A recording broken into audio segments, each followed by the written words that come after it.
My name is Charlotte and I work in the Historic Clothing Department at the New Canaan Museum and Historical Society in Connecticut. So many people ask what our oldest dress in the collection is, and it's probably this one. It's from the late 18th century, so like 1780-ish. I've done videos on it before, but our director actually asked us to re-photograph it on a mannequin because she needs the image for the permanent exhibit, and before we only had images of it flat.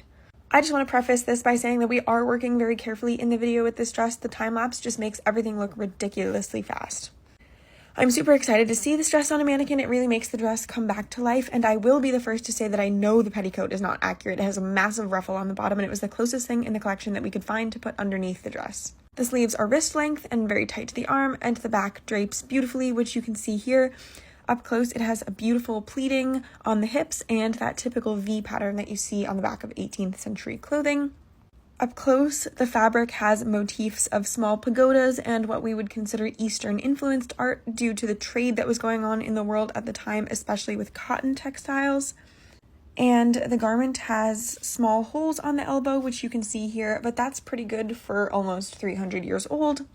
The wrists have slits on the bottom to allow the hand to fit through, and you can see the plain lining inside there. And the hooks inside the front are not original. I have no idea who did these because they were definitely done before I got here when somebody thought they were doing conservation. I'm not sure the thought process. Maybe it was to help stabilize the dress on a mannequin for display. Who knows? You can see some more here at the top as well, and we just used them to hold the pins so the dress would stay on the mannequin, rather than putting pins through the dress itself. Otherwise, here is what the underside looked like as well. We actually layered two petticoats on top of each other. The one with less detail work went on top. We sorted through like 50 options before deciding on these. And lastly, to achieve the bell-shaped look of the period, we pulled two small bum pads from the collection and used them as hip pads. Here they are up close with some of the archival fluff to help support underneath to achieve that shape.